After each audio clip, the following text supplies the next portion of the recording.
to Cincinnati Soccer Talk, powered by FC Cincinnati supporters. Get in touch, soccer fans. Email us at cincysoccertalk@spnt.tv. Now, here is your host, Nick Suberling. Hey, what's happening, Cincinnati Soccer Talkers? Welcome to episode 99 of CST. Glad you're with us here on this special Tuesday evening. Coming up here in just a few minutes, we're going to be joined on the King's Hammer hotline by the one and only President and General Manager of FC Cincinnati, Jeff Berding, to give us the latest updates on the MLS expansion process, the USL 2018 season, Nippert renovations, the stadium location, if we're into MLS, all that and a bunch more here tonight. It's going to be a good show. Get in touch with us on Twitter at Cincy Soccer Talk. You can also email us at our email address, feedback@CincinnatiSoccerTalk.com. Captain! Hey, we've got an episode captain this week. Let's give it up to the one and only Paul Hetker. Paul, thank you so much for wearing the armband this week on Cincinnati Soccer Talk. We really appreciate your support. If you're interested in wearing the armband for an episode of Cincinnati Soccer Talk, log on to CincinnatiSoccerTalk.com/support.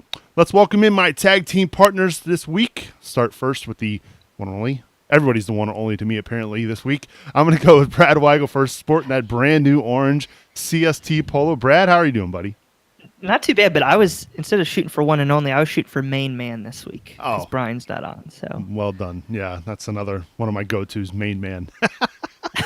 I got to get your reaction to last week to Happy Brad behind Griffin. I didn't hear much about him. That guy's got some talent. He's got some talent. I was trying to get on Facebook and YouTube and message, but yeah, no, look good. I definitely can say that we have settled the argument for who's the better looking twin. I love it. You guys are awesome. You cracked me up. I'm here for you. Good to have you back this week, Brad. Looking forward to getting your take on this whole expansion process and, of course, some of the news surrounding FC Cincinnati and USL over the past week since we last did a show. So good to have you back. Let's also welcome back the Wolfman, Bill Wolf. Bill, how's it going, buddy? It's going well. I mean, obviously, we'd like to hear a little news related to the MLS at this point, but other than that, 2018 shaping up to look pretty nice, and I'm just kind of starting to get geared up towards next season, to be honest. I think we all are. I think we're absolutely ready for one part of the offseason to kind of get going. We've all been kind of stuck in neutral when it comes to this Major League Soccer expansion process. So much so that I wouldn't say forgetting is the right word, but like 2018 and preseason training camp is upon us. I mean, it's not that far away. Bill and I are going to be in Florida in less than a month from now, so it's right around the corner, gents. Oh, the team is going to be showing up for training on Monday.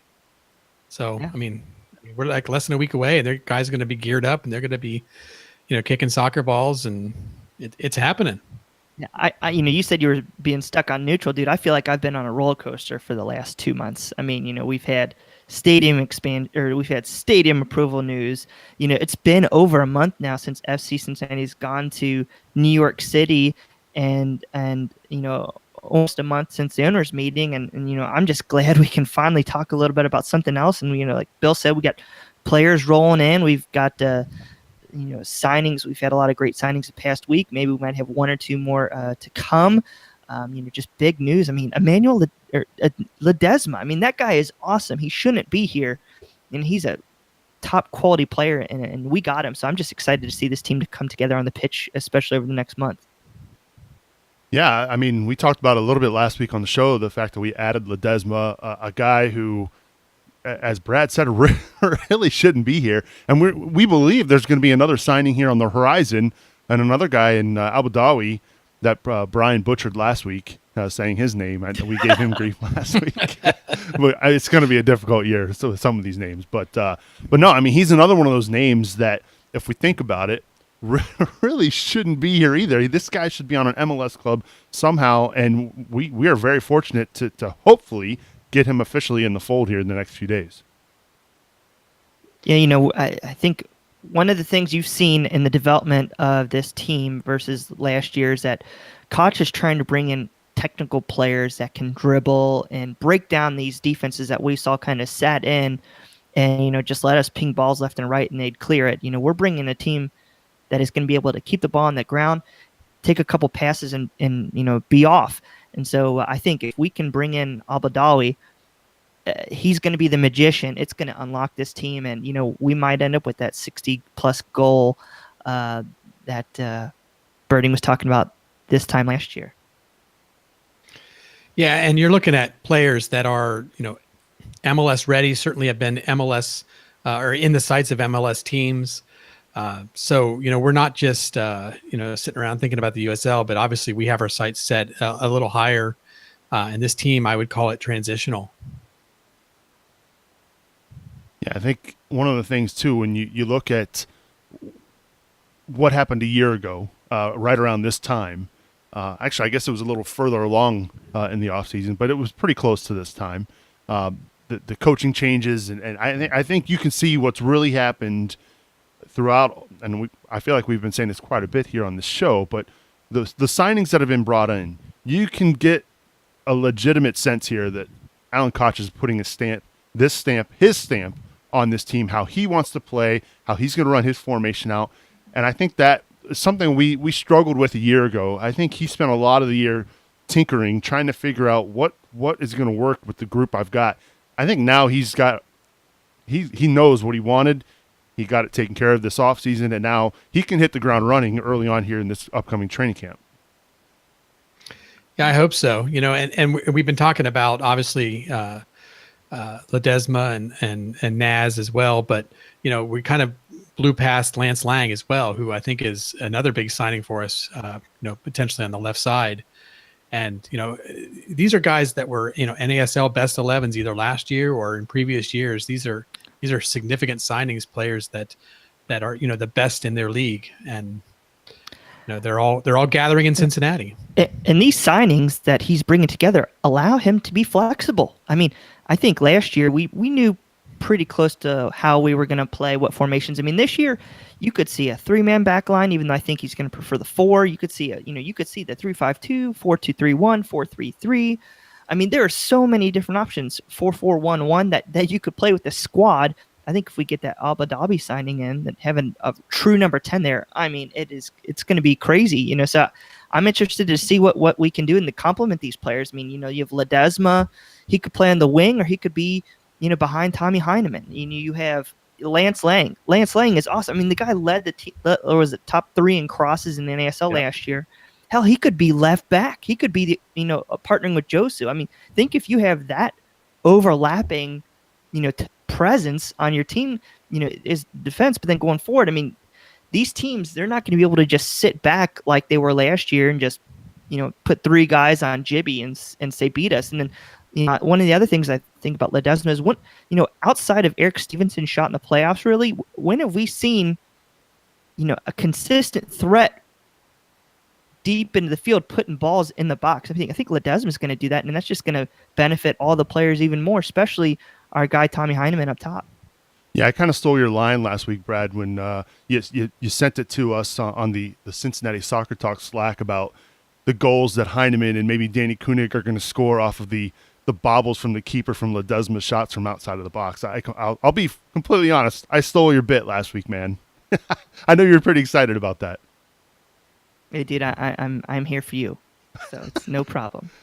Well, speaking of being here for us, we're really glad to have on the King's Hammer Hotline joining us once again here on Cincinnati Soccer Talk. I think he has by far been the most frequent guest here on this program. It's fitting that we're very close to the 100th episode that we welcome in the one and only Jeff Berding to the show. Jeff, welcome to Cincinnati Soccer Talk. How are you doing, buddy? I'm doing great. Good to be with you guys. You've been the hardest working guy in Cincinnati, Jeff, so I got to ask, how was your holiday break? Did you even get a holiday? We closed down the office from Christmas to New Year's, and I actually did take a few days off. Shocking, because we know you've been crazy busy, but it's good. You deserve it. I mean, you got to refresh and recharge those batteries. Guys. Yeah, exactly. I was pretty worn out. Yeah, I saw Coach Koch got to go to Hawaii. When do you get to go someplace warm? Well, you know what? We just had dinner, and he knows I was coming on the show, and we actually brought that up. I said to him, "You got to go to Hawaii," and I was here in cold Cincinnati. So, but he earned it. He was enormously successful our first year, and honestly, no one works harder than Alan. And I'm glad that he and his family could spend some time. Well, one of the questions we wanted to ask you, Jeff, how does it feel to have everything you say tonight and over the past couple of months be overanalyzed and scrutinized by thousands of fans? Well, this is where my politician training has been helpful. Having been on Cincinnati City Council for nearly 6 years, I am certainly comfortable with that part of the job, and it really just reflects the passion that people have for a club and, the competitiveness that we all have for winning for our city, and I love it. I love every bit of it. Well, I know 8 years ago you didn't have to deal with Twitter as much, back then as a politician as you do now. So I tip my hat off to you. But I think the question everybody wants to hear about right now is, MLS expansion. Would you mind giving us a kind of a brief update on where FC Cincinnati stands in the process? Yes, I know that is the topic du jour. And again, we're all competitive for our city. We all are trying to make our city better. We understand that bringing the global promotion that comes with MLS is an important part of promoting our city, of improving the quality of life. I want to offer, it's one of the things I'm most proud of is when I see supporter stories and I hear from supporters and they talk about how the club has really, captured their love for their city, within their family, for new friends, filled a void, helped them overcome hard times. I mean, let's be honest, life is hard, and we can be one of the fun parts. We can be one of the good parts, and we can bring people together. That is the power and beauty of sports and particularly the global sport of soccer. So I am most proud of that. I understand that people want to know when can we start celebrating the opportunity to move up to the first division, and we continue to work really hard to put ourselves in a position to do that. We have a great relationship with the folks at the MLS.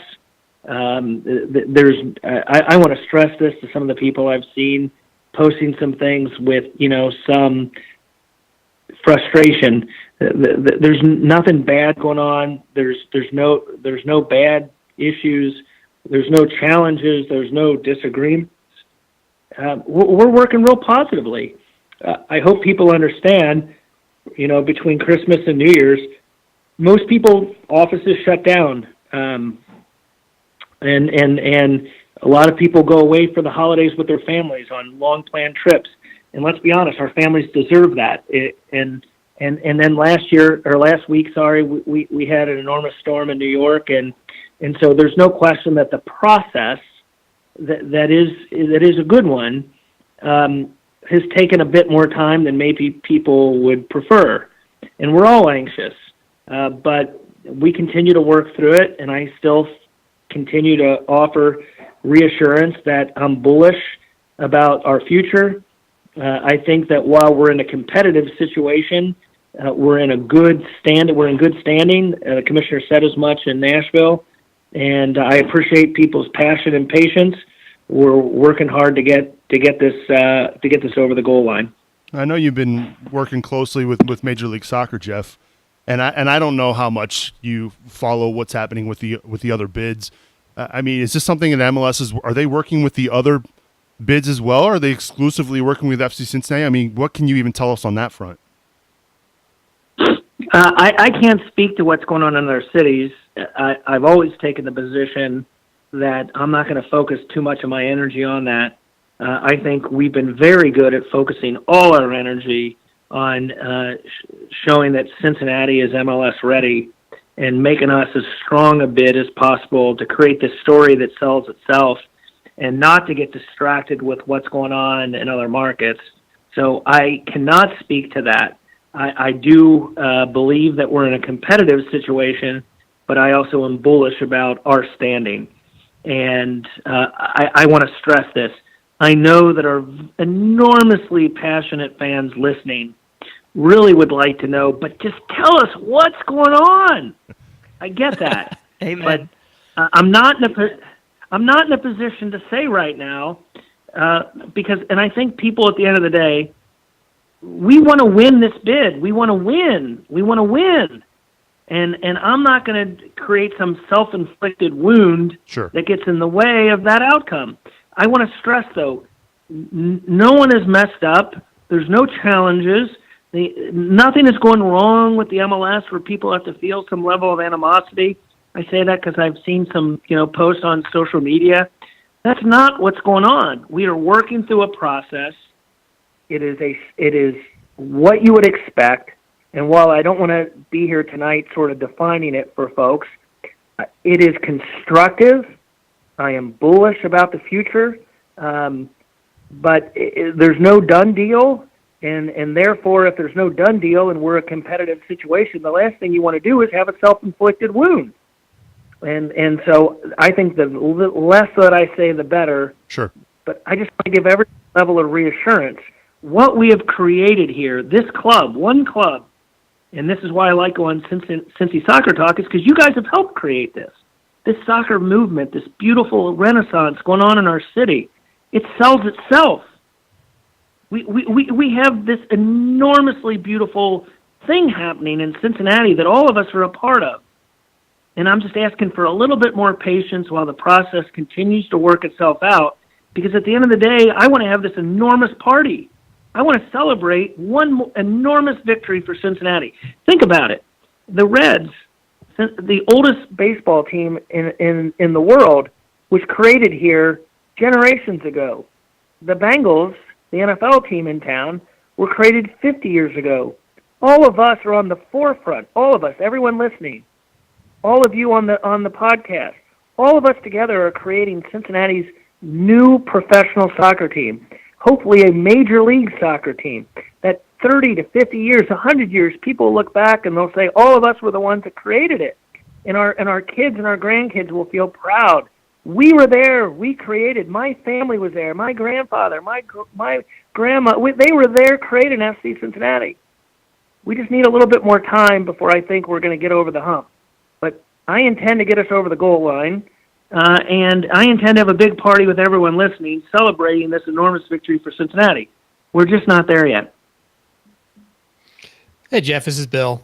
I always, tell everybody to be patient, to relax. So, I definitely understand where you're coming from, but can you also sort of understand that a lot of people are just starting to get this fear that something is wrong, and they see the stories of Sacramento and the ownership and the worry is just that there's something going on there. Do you think, obviously you're saying nothing's wrong and I'll take you at your word, but do you think that this delay in any way is putting us at risk a little bit, that the longer this takes, the more chances that Sacramento, for instance, gets some things together, or Detroit makes some decisions that are positive? As you said, it's not a done deal. So is time ticking the wrong direction for us? Bill, I appreciate the question. I know that represents the sentiments of a lot of folks. I don't think so. I'm in the heart of what's going on. And if I wasn't offering a level of reassurance, if I wasn't offering the bullishness with which I represent our hometown and our club, then I think people may have some doubts and worries. I sent that note out before Christmas. Hey, enjoy the holidays with your families. Count your blessings. That's what I'm going to do. That was my way of trying to say, just relax, folks. I think this is all going the right way. It didn't meet the timeline that all of us maybe had hoped for, but that doesn't mean that it's going the wrong way. But it is a process. It's a process it's certainly more elongated than maybe folks anticipated. But at the end of the day, it's not about when it happens. It's does it happen? Marvin Lewis, as you guys know, is a friend of mine, and he always said it's not how you got here. It doesn't matter if you're a first-round pick, a high-priced free agent, a college free agent, a walk-on. It doesn't matter how you got here. The question is, do you stick? So my point is, I'm not worried about the process of how we might be admitted to the MLS. I just want to make it. for our city and for our club and all the fans who are a part of this club. And so, again, I understand the process has taken more time and patience than people probably expected, and therefore there's a level of frustration and natural impatience. And I'm just offering, listen, I think this is going the right way. It's not done yet, and so I'm not going to count the chickens before they're hatched. If a deal's not done, it can be undone. And so I'm not sitting here saying, guys, it's all done. It's not. But we're going through the process. There's no challenges. There's no disagreements. I think we're going to get over the goal line. I can promise you we're working to make it happen as quickly as possible. And I'm saying is less than maybe some people hope, because I'm not going to create some self-inflicted wound. I'm focused on the outcome. I want to make this happen for us. And I think I'm trying to be prudent by saying as little as possible. I'll have plenty to say if we get this thing over the goal line. We count on that. Another part of that process to help you get over that goal line is finalizing that stadium deal that you did in November. Have we seen any movement over in the last month? Any movement within those last 3 sites, or is there any updates that you can provide as far as the stadium location? Well, not really. I think it's pretty much where it was back before we went up to New York City. If you remember, I testified to Cincinnati City Council that before we committed and started moving dirt in Oakley, we would do full-scale community engagement with the community council and the residents there. We would do a traffic study with the city and ensure that there was a traffic management plan that could be implemented on behalf of the residents of Oakley and the people coming to our games. Neither of those things have happened yet, and they're not going to happen until after we get, knock on wood, we get a bid, an invitation. So it would be completely hypocritical of me to sit here today and say it's going to be in Oakley when I've promised some things are going to happen before we come to that conclusion.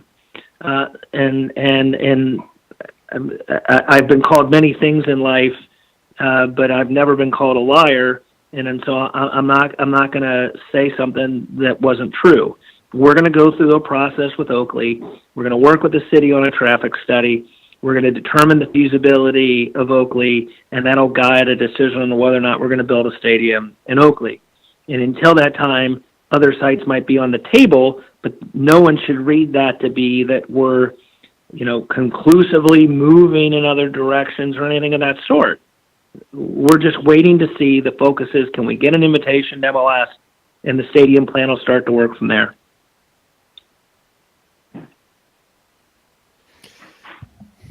Oh, sorry. I thought somebody was going to ask a question. I think we've probably beat this horse as much as we can beat it at this point. And obviously, Jeff, as you said, you don't want to create a self-inflicted wound. So, the message I hear is that, you're positive, you feel good about things, and you're just asking for patience. Nothing's wrong and everything's good. So it seems like we should maybe start moving on to the 2018 USL season, much like I'm sure a lot of your staff in downtown has been doing. So I guess there's we're real excited. I could think, there's a level of uncertainty to some degree with the MLS. I can tell you there's full certainty on our approach to the USL 2018 season, and we're fired up and ready to go. We built a strong platform in year one with a tremendous Open Cup run led by Alan Koch. We built on that in year two, and this year we're ready to knock it out of the park in year three. Can you talk at all about some of your preseason plans? What's the preseason hold for FCC? We're going to head to Florida a couple weeks early this year. So the players are going to show up over this upcoming weekend. A lot of them are already here. But we have a team meeting on the 15th, Monday, and there'll be some administrative aspects, physicals, things of that nature. The first practice will happen, I believe it's on Thursday of next week, and we'll start working out in Cincinnati for a few weeks, fitness obviously being a big part of that. we fly to IMG to Bradenton, Florida on February the 2nd. We'll be there for 2 weeks. We're playing three friendlies down there. We come back on the 15th or the 16th, and we'll have some additional friendlies back here in Cincinnati leading into the regular season that will begin, I believe, this year a week earlier, the third week of March. The schedule with the USL hopefully will be announced at some point next week, and maybe sooner than that, we'll announce our full preseason schedule. Our staff has done a great job in building a schedule not only for Bradenton, Florida, but also here once we get back. And we have a couple exciting matches that we look forward to announcing, which we think there will be some pretty significant fan interest, getting the team ready for what's going to be, as we know, a grueling, long, regular USL season. Well, you didn't get to Hawaii, but you at least get to make the trip to Florida. Maybe twice. Maybe twice. Wow. So, okay. Well, within your role as president and within your role as president and general manager, you're a big part of building this team. One of our listeners' questions was from Dr. Hodenbaugh was, what was your team philosophy building this roster, and how did you and Alan kind of approach scouting, signings, and to achieve the rebuilding of the team to win a championship? Thank you for the question. I think a key part of this is to be self-aware. We obviously, when we started in signing guys in 2015, USL, we were a brand new club. USL was Division III. How the MLS 2 teams approached USL was rather new, and we saw a pretty significant change between year one and year two. Obviously, some NASL teams came in, different approach, strong approach. The strong teams in the USL remained strong, got stronger, and the MLS 2 teams in many cases got a lot stronger. It's just a harder league. We obviously made some adjustments during the course of the season to be able to compete in that tougher environment, which is why we made, I think, 8 roster moves in the preseason and 8 again in the regular season. We were constantly adjusting to that heightened competitive environment. I think the approach that Alan and I had this year, and this started during the season, so it's not as if it just suddenly happens when the season's over, but to really identify the key soldiers who would be the foundation, the cornerstones of the roster this year. We've built a tremendous club, and we want to have a level of continuity year to year to keep, sort of that strong, positive culture going. But we also knew that we had to get better because the league was a lot better. And I think everyone knows I'm a very competitive person. I will always be a competitive person. I think our fans are competitive. I think I represent you in that manner, that I want to win. This is a city hungry, a market hungry for that kind of success. And I have you with me at my chair every day to build that. So to answer the question then, we wanted to get technically better. We wanted to get stronger. We wanted to have physically stronger. We wanted to have strong leaders within the squad. We wanted to have guys that made their teammates better.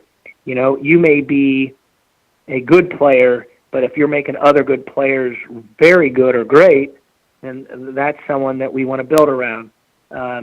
Obviously, we paid a lot of attention to guys who were starring in the NASL. A lot of those guys were not only strong players. Many of them would be MLS level guys that maybe found a better home in the NASL, but certainly were of the quality to be in MLS. We wanted to have a much deeper squad. Obviously, last year we put all of our marbles into the Open Cup run, and it cost us in the USL regular season. That's not to take anything away from, the teams that got us. But, we prioritized the Open Cup because we felt that was critical to our ambition, and I would offer it played out that way. But we need to be too deep. We need to have strong competition at every single position. Competition breeds success. If you're fighting every single day of training for minutes, guess what? You're going to get better. You're going to get a lot better. And in getting better, you also have someone maybe standing next to you who has the opportunity to also get some minutes, given it's a 34-game schedule and hopefully an Open Cup. You want guys like, I don't know if you guys saw the game last night, but the national championship game, Alabama's starting quarterback who started the whole year, started all last year, got benched at halftime.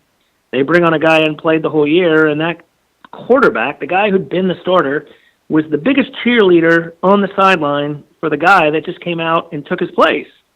And he was cheering for him. He was encouraging him. He wasn't sulking. He wasn't in the corner, wishing for the guy's failure. He was a great teammate. And guess what? At the end of the night, they both get national championship rings. They won a national championship together.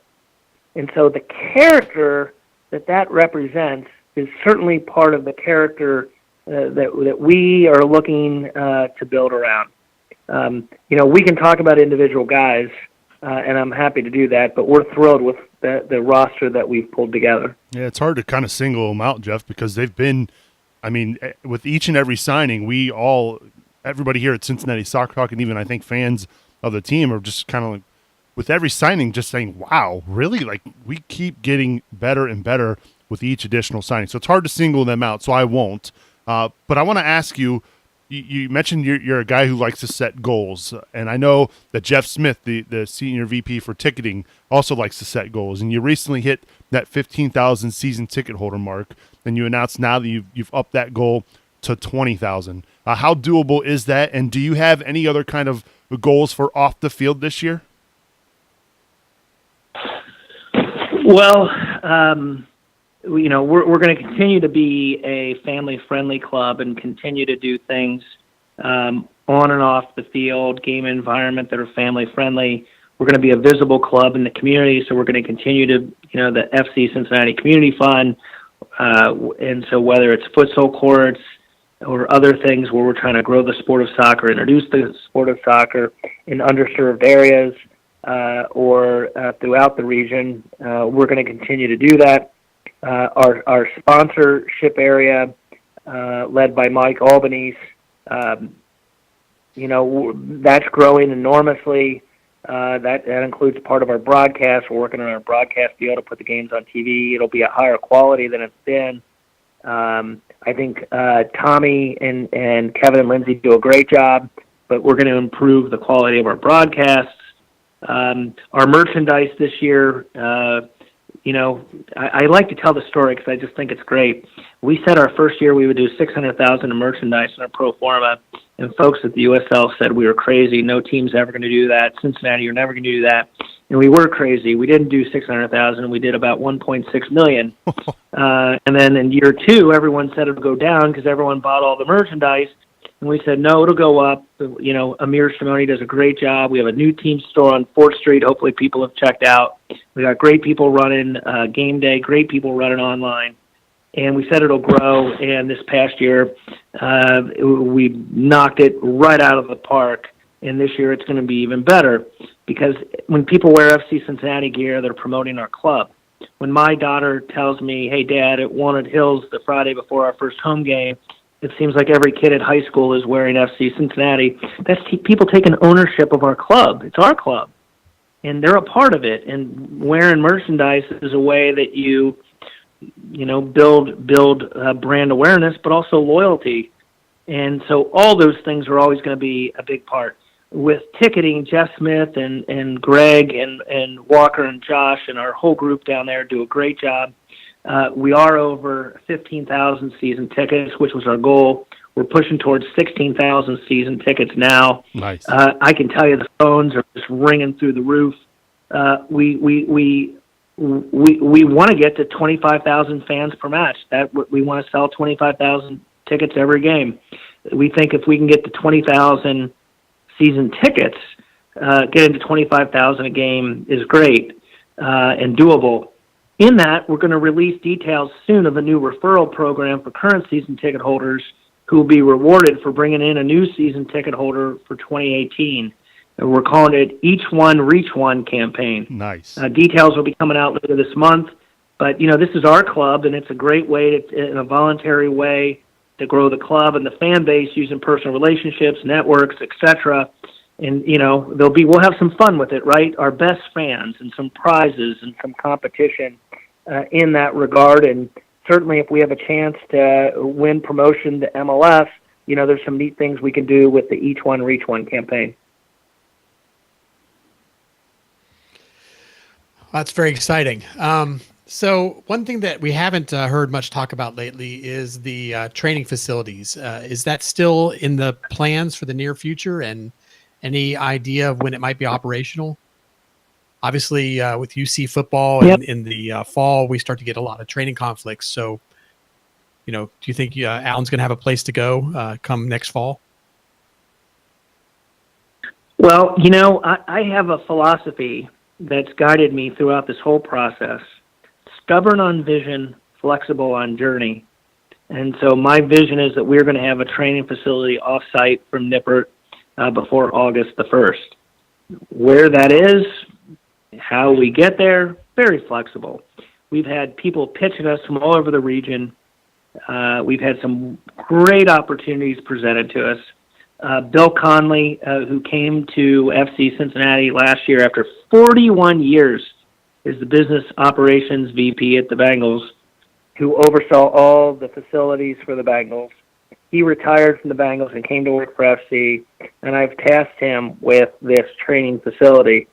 We're in, I would offer, probably mid to final stages on vetting a couple final candidates, if you will, and the goal is to probably have something to announce in the spring, begin construction in the spring, to have something online by August the 1st. I want to stress this, Bill, you said it perfectly. We have a great partnership with the University of Cincinnati, the athletics department, the football program. Everyone works enormously well with us. I can't stress how great of a partnership it is. But it would be better for our program if the guys had a grass facility. It'd be easier on everyone, we think, if practicing was off-site and games were at our beautiful Nippert. And so we're working very hard to make that happen. I can't announce tonight where we will be. And to be fair, Bill, it may be a two-step, or maybe we have an interim facility while we have, ultimately a bigger, larger MLS facility, again, knock on wood, where we would have the youth academy and, 6 to 10 fields and everything that goes with that. We're still in the evaluating process if we can do everything one site in one big development, or would we better serve to have a two-step? And I would tell you that I think that those decisions will start happening here. Probably my guess is in February, with the goal being of some sort of groundbreaking or announcement in March. Now, one of the things you talked about a minute ago was we were bringing in a lot of players from NASL. We've brought in players from San Francisco. I think now we got Puerto Rico, North Carolina, and Ledesma from New York. I know we've heard a lot of rumors about a specific player we haven't seen signed yet from North Carolina. Is there any comments you can make on a possible signing of Nazmi Abadawi? I cannot confirm that signing at this point. We continue to work with a number of players and their agents and getting them over the finish line where we can announce them involves a bit of a process. To be fair, some of these guys, the process is straightforward. Others, there's a little bit more involved. And I don't mean that in a negative or critical way in the least. That is not my point. but you work through the process. And there's a number of tremendous players in the NASL, and many of them and their agents would have expressed a real desire to make this make Cincinnati their next stop, and maybe the potential to move up with us. And when we get everything done with the league and the federation and the agent and whatnot, we'll be in a position to announce, but that's not one I'm prepared to announce tonight. I got to ask, Jeff. Now, while we're on, I was to say real quick in regards to signings, Jeff. How off the hook was your phone ringing this offseason to have guys wanting to come play for your club? I mean, were you turning people down? Yes. Listen, let me. I mean, I'll just give you guys a little bit of a window into how this works. Plenty of players, primarily those that represent themselves, and agents who represent players, will reach out to GMs and head coaches about the availability of players, or asking, "Hey, I represent a lot of players, and would you let us know what positions you're interested in?" And in that kind of regard, our answer was all positions. We need to get better at all positions. But you sort of go through the process, and Alan and our technical staff do a great job. They have great networks, not only with players and coaches, but agents. And we had a pretty good idea of the players and types of players that we were going to be interested in. Alan and I made it a priority that he wanted to go meet with every single player before we signed him. We didn't do that the first couple years, and we thought that it would be a better approach where there was a face-to-face, and you get to know the character a little bit, and maybe you watch the player play in person, and which is different than on tape. Maybe you have a chance to talk to whether it be the coach or the other folks around. If they're married, maybe you meet their wife, and you just get a better feel for the fit of the player. And we thought that was enormously important.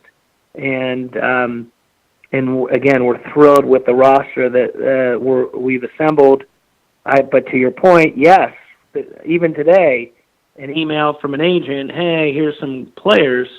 And I'm going to be honest with you guys, there's some really great players, where there was some exploration of would Cincinnati be the right fit. And we just decided, we're going to put our lot behind the guys that we've added. And we can't wait to get them out on the pitch and start knocking it around, and then getting down to Florida and see how the team starts to come together. Well, Jeff, I think like I said, you've been our most frequent guest here on the show. This is probably the longest you've been on our show from a minute's perspective. So I'll get you out of here with this question. What excites you most about 2018 and this upcoming season for FC Cincinnati? Well, I think Nippert is going to just be rocking out of the park this year, and I think everyone's going to have a great time. I think we're going to create some unbelievable memories, and I think we have a great shot to be standing there at the end with a cup and a big party together. But I don't want to completely focus on the goal, because that's to overlook all the good times and the great memories along the way. But I think that's all in store. And then, knock on wood, maybe God blesses us to have an opportunity while all of that fun is happening to also be planning a transition up a division. And that's something that I have signed up for, and I'm working hard to make it happen. I think we'll have a lot of fun. This is only our third year, and you think of everything we've accomplished together, everyone on the call, right? It's remarkable. It really is. It's a testament to the greatness of the city and how we've come together to build this club. And I'm looking forward to an opportunity to take it to the next level. Well, we're looking forward to hopefully you putting one on that team down south, if you know what I mean, Jeff. I'm right there with you. Jeff, we appreciate your time. Best of luck here in the next few weeks. Safe travels down to Florida, and hopefully our paths cross down in Bradenton, down at IMG. Look forward to seeing you. I'll come back on. Awesome. Thanks, Jeff. We appreciate it. All right. Good night, guys. That's Jeff Berding joining us on the Kings Hammer Hotline. That was, like I said, I think that's the longest guest we've ever had here on the show, and a lot of good information there. So, Jeff, we appreciate you being with us here tonight. A lot to digest, obviously. We kind of expected the response we got as far as MLS goes. It's still a work in progress. The timing just stinks. I wish this process was over with, but he sounds pretty optimistic, and that's really what fans of FC Cincinnati should take away from this. Yeah, I mean, I don't think if he wasn't confident and, really trusting, his gut and, the way this, he's on the inside of the process, we're not, but I don't think he comes on this show. I don't think he goes on WLW and 1530 as much as he does if he's not really feeling good about our chances. And I think it's frustrating him. It's frustrating all of us, but I think deep down, he feels good about it. I think Carl Leonard feels good about it. And, like you said multiple times, I really do feel like we're going to be celebrating at a big party. Not sure when, but hopefully in the near future. In the words of Bill Wolf, patience, right, Bill? Absolutely. No, I think takeaway for me, right? Jeff said it many times early on in this session. There's nothing wrong. There's nothing that's a holdup. This is just the process, and it's taking longer. And then he made a point of saying, that he's been accused of a lot of things, but not being a liar. And I think he takes pride in trying to be honest, even if that means occasionally not answering questions, which is fair enough. But yeah, I think he tries to pride himself on honesty and is trying to tell us, guys, trust me.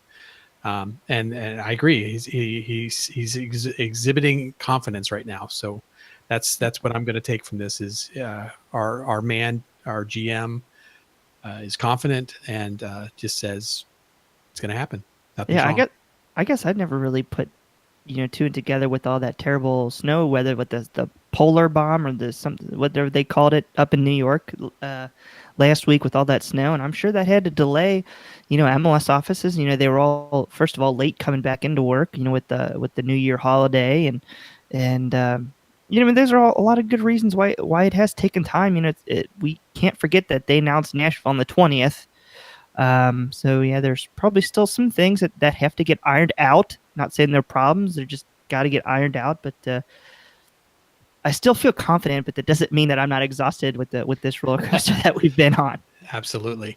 The other thing to remember too is the MLS is not their purpose in life is not to sign us as the next expansion team, right? They have a 2018 season that they have to prepare for. They start a little ahead of us. They've got game schedules that they've just released. They've got an MLS combine basically starting this week and running over the weekend and into next week. So these are all events that they're working on and putting on. And we'd like for us to be the number one thing, that's at their attention. But the reality is that they're dividing their time and maybe even ignoring us at some level to get things they need done. And at the same time, FC Cincinnati has a season to prepare for as well. So there's that too. And so I think the best policy for us moving forward here on this podcast and even probably on our website is we're done predicting. We're out of that business. We are done. Good luck with that. Yeah, I'm done with it. So you won't get that from us here. But we can tell you is trust the process. And I'm not going to do it in the Alan Koch voice, but trust the process. Be patient, and good things will come to this club, no question about it. Before we move on, this is the part of the show where we thank our tremendous supporters. I got to give a shout out to these folks who contribute. These folks, I'll tell you what, they contribute $20 or more every month. That's remarkable. Thank you so much for your support. Give it up for Tim Bronsel and King's Hammer, Matt Adamczyk, Mama Subes, Brian Malone, Jamie Smed, Mike Hudson, Jonas Tom, Jack Emery, and Mike Bowman. Thank you so much for your support each and every week, each and every month for Cincinnati Soccer Talk. If you want to support the show, you absolutely can by going over to CincinnatiSoccerTalk.com/support. And you know what? If you don't want to contribute or help us out or support us financially, you can do it in other ways. Rate and review the show on iTunes. Share the show on Facebook, Twitter, that sort of thing. We really do appreciate everybody's support of CST. There was some recent news regarding USL over the last few days. This was big news in regards to Cincinnati.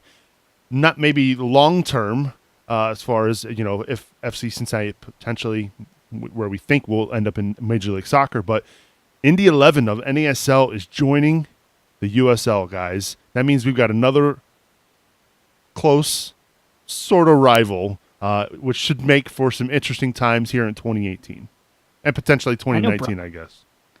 I know Brian's just excited about having Nipun Chopra on his podcast when they come to town now. Think about the talent of just soccer talk that has come into the league. You got Neil Morris down in North Carolina, and now you got Nipun and Sock Takes coming in from Indy. I mean, it's we are going to put out a ton of content here over this upcoming season, and I'm just looking forward to that. And I mean, it's another 2-hour drive away. I mean, there's going to be a ton of chances for this fan base to get out and show our numbers. Hell, we should go up there and fill Lucas Oil for them. We know they're not going to do it. We might as well go up there and do it for them. Yeah, it's just around the corner, right? An hour and a half away. Yeah, not bad at all. The I-74 Derby, right? We need to get better slogan for them. We need to drive up and down Bill. What we should do is you and me, we need to take a trip up and back and see which billboards we like best. And then we can, get our own version of the Hell's Real Derby with Indy. Yeah, we'll name it after a billboard. Why not? Yes. You got to be excited, though, Bill. Oh, absolutely. I was just going to ask you guys, of the three, right? I mean, you're looking at Louisville, which is like an hour and a half. You're looking at Indy, which is an hour and a half. You got Nashville, 5 hours. Of those three, which one are you the most excited about? And don't forget about Memphis either. They were also added to USL. I don't know if we'll 2019, aren't they? Yeah. I don't think we'll ever play them. Ooh. Yeah, probably not. That's if we're somewhere where we hope in 2019. Wishful thinking, or hopeful thinking there. But I'm most looking forward to Las Vegas. Yeah, they're going to do playoffs. Come on, come on. They're going to be as many teams we got. We're talking about possibly 3 conferences. Put us in Central. You got to have a little bit of overlap. Come on. We can all fly. FC Cincinnati fans, we will pack like a good 3 or 4 Allegiant flights straight out to Vegas to cheer on our club. So I'm either voting Vegas or Nashville. I mean, Nashville's. We would destroy that town. I would. Can you imagine that main street, that main drag, and all the FC Cincinnati shirts you'd see? I mean, they would have no idea what hit them. I mean, to me, if they could do the 3 conferences, that would be phenomenal. Because then you're talking about, instead of, 16, 17 teams per region, you're into more like 10 or 11, and you're going to play everybody 3 times. And I mean, I think that would just be absolutely incredible. I mean, 3-game series for all the local regional rivalries. Yeah, that'd be, cake. But at least I haven't heard much so far that it sounds like they've gone that way. In fact, it sounded like they kind of said they weren't going to go that way, which is kind of a bummer for me because it feels like we've grown so much that you're going to get at most probably 2 games per team, and then you have to ask, do you get any crossover games? St. Louis, are they going to move west? I mean, we kind of enjoyed playing St. Louis. They're close too, so that'd be a bummer to see them move out west again.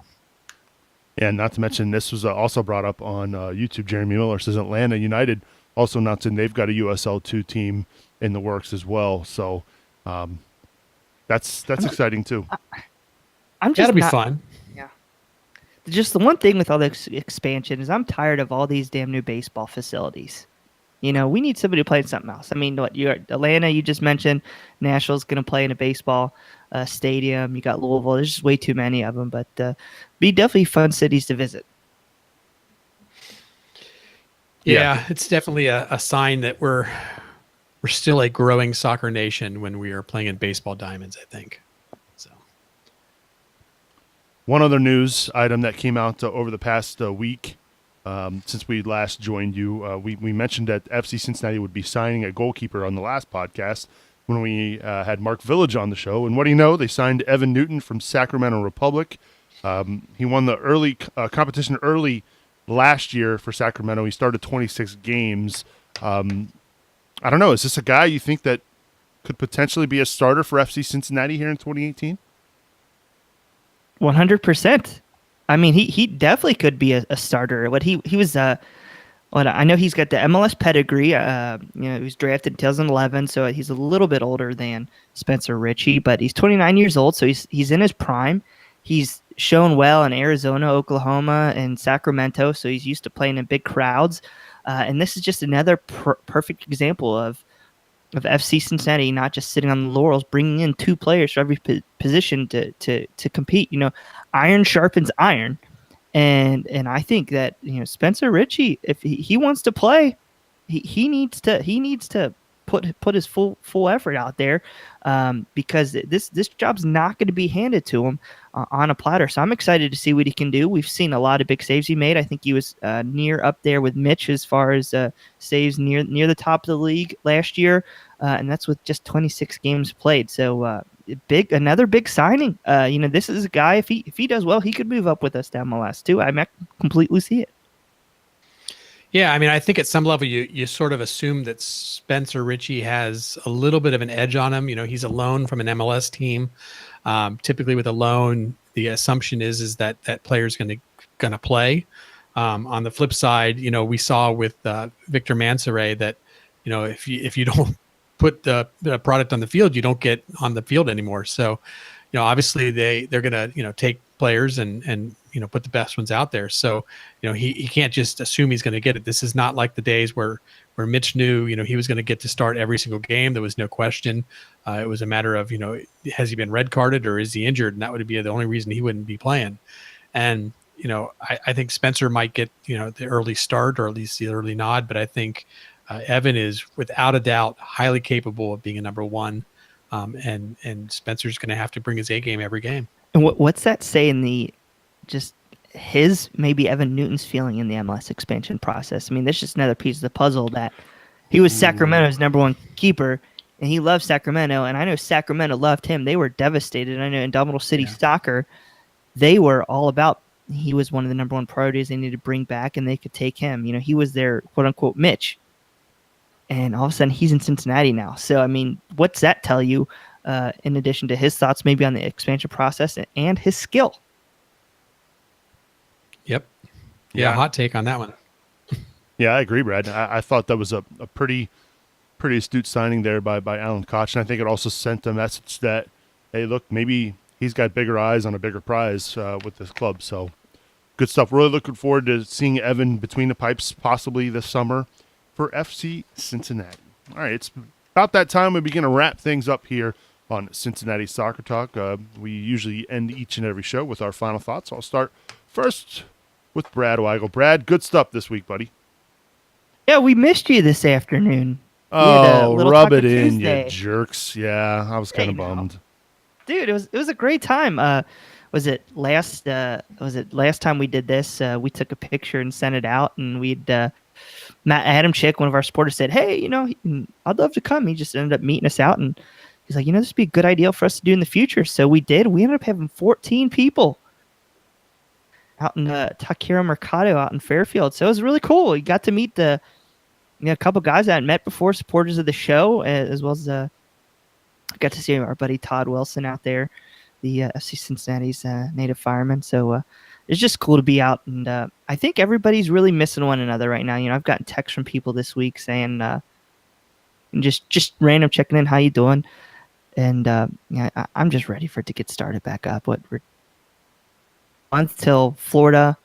We're gonna have probably scrimmages at home as well. I'm just ready to get back with the orange and blue family. So excited and ready for 2018.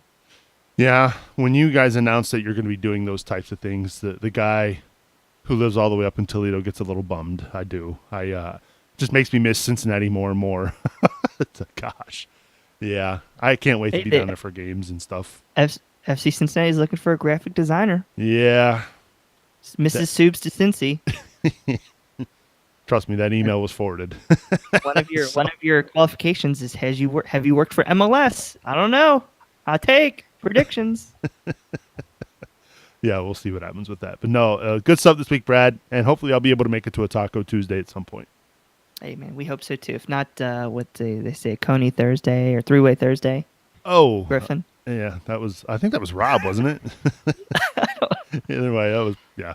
We'll have to do that on a weekend when I'm down sometime. But good stuff, Brad. Final thoughts, Bill Wolf. Well, obviously, also very excited for the season to get going. Hope to make it out to some of the training sessions and start to see how these different players and pieces all fit together and work out. But I guess for my big final thought, I'll at least give a shout out. We were discussing Mitch Hildebrand a little bit earlier here. He's got another beer coming out through Listerman's. And it's, again, a charity kind of deal. It's going to be 10% of the proceeds will be donated to melanoma research, celebrating the life of his father, Eric, who passed away from melanoma. So obviously a great cause. And as I understand, this is a Resurgam coffee. I don't know that. Resurgam. Yes, Resurgam. It's our buddy Chris Marshall. Yeah, Chris Marshall. Oh, that's his brand. Okay, got it. That's his brand. Chris is at Taco Tuesday. We should add him good on here and introduce it. But anyway, yeah. So Chris Marshall's coffee will be brewed in with the beer, and it'll be a nice coffee stout. So yeah, they're gonna tap the keg, I think, at 5, and then they're gonna have some bottles for sale. Interesting. There you go. Coffee and beer. Two things that I used to drink beer. It's been a while. I think the last beer I had was that Blood Orange IPA back in year 1 of FC Cincinnati. And I've never been a coffee guy myself. So it's an interesting brew. Have you had hold on, for everybody who hasn't had Resurgam coffee, he hasn't paid us for this, but it's freaking awesome. You guys need to look this up. You need to buy the beer, but you guys need to buy Resurgam coffee. He sent us a little bit to try, and he also donated some for our foot golf outing. Incredible. I'll take your word for it, Bradley. Good stuff. And that's Thursday at 5 p.m., right? No, tomorrow. Tomorrow. Okay, I thought you said Thursday. Tomorrow, it would be Wednesday, January 10th, 5 p.m. at Listerman. Okay. There you have it. Good stuff, guys. Appreciate it. Bill, as always, you're the man. The patient man. The voice of reason. The voice of reason. I like that even better. Well done. My final thoughts, again, as we begin to wrap up. Thank you to everybody who watched tonight. The amount of people who tuned in for tonight's show, by far a new record. So thank you for everybody who tuned in live. That was pretty remarkable to see those numbers just continue to rise. The only thing that I can think might beat this would have been your and Brian's Coney phone for the first Miami game. Yeah, pretty close. And that was a Griffin fun hang up. Griffin hang up. Oh, the joke that never ends. Yeah, that was a fun night too. But no, thank you to everybody who tuned in live. And if you're listening to the podcast after the fact, thank you for downloading it. We appreciate being in your earbuds each and every week. We're glad you dig the show. We're glad that we've become a part of your weekly routine here with Cincinnati Soccer Talk. Again, big thanks this week to Paul Hetker, who is the episode captain wearing the armband for us this week. Thank you, Paul, for your support. Again, if you want to support the show, you can. CincinnatiSoccerTalk.com/support is where you can do that. Again, our thanks, as always, to Jeff Berding, FC Cincinnati President and General Manager, for joining us this week. And also thanks to Brad Weigel and Bill Wolf for being with me as well. I'm Subs, reminding you to watch your tackles, and we will see you all next week.